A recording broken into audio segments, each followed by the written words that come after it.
حضرت عبداللہ بن عمر رضی اللہ عنہما سے روایت ہے، اللہ کے رسول صلی اللہ علیہ وآلہ وسلم نے فرمایا، بیماری ایک سے دوسرے کو نہیں لگتی، بدشگونی کی کوئی حقیقت نہیں، نہ الو کوئی چیز ہے۔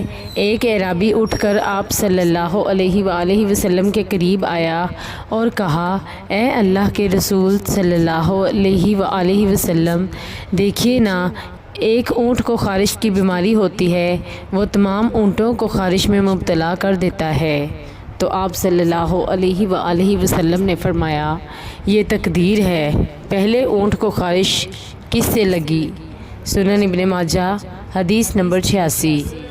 حضرت عبداللہ بن عمر رضی اللہ عنہما سے روایت ہے، انہوں نے فرمایا، ایک روز رسول اللہ صلی اللہ علیہ وآلہ وسلم باہر صحابہ کے پاس تشریف لائے تو وہ تقدیر کے بارے میں بحث کر رہے تھے۔ آپ صلی اللہ علیہ وآلہ وسلم کا چہرہ مبارک غصے سے اس قدر سرخ ہو گیا گویا اس پر انار کے دانے نچوڑ دیے گئے ہیں۔ تب نبی صلی اللہ علیہ وآلہ وسلم نے فرمایا، کیا تمہیں اس بات کا حکم دیا گیا ہے یا کیا تمہیں اس کام کے لیے پیدا کیا گیا ہے؟ تم قرآن کی آیات کو ایک دوسری سے ٹکرا رہے ہو، تم سے پہلی امتیں اسی وجہ سے تباہ ہوئی تھیں۔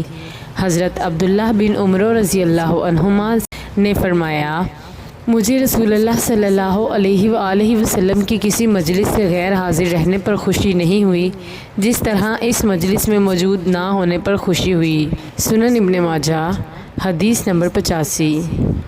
حضرت عبداللہ بن ابی ملیکہ رحمۃ اللہ سے روایت ہے کہ وہ حضرت عائشہ رضی اللہ عنہما کی خدمت میں حاضر ہوئے اور ان سے تقدیر کے بارے میں کچھ کہا تو ام المومنین رضی اللہ عنہما نے فرمایا، میں نے رسول اللہ صلی اللہ علیہ وآلہ وسلم سے سنا، آپ صلی اللہ علیہ وآلہ وسلم فرما رہے تھے، جو شخص تقدیر کے بارے میں گفتگو کرے گا اس سے قیامت کے دن اس کے بارے میں سوال ہوگا، اور جو شخص اس موضوع پر کلام نہیں کرے گا اس سے قیامت کے دن اس کے بارے میں سوال نہیں کیا جائے گا۔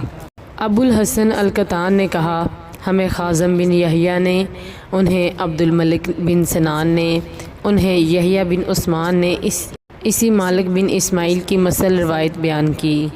سنن ابن ماجہ، حدیث نمبر 84۔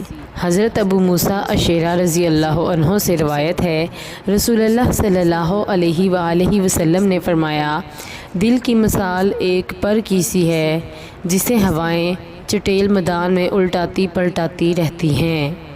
سنن ابن ماجہ، حدیث نمبر 88۔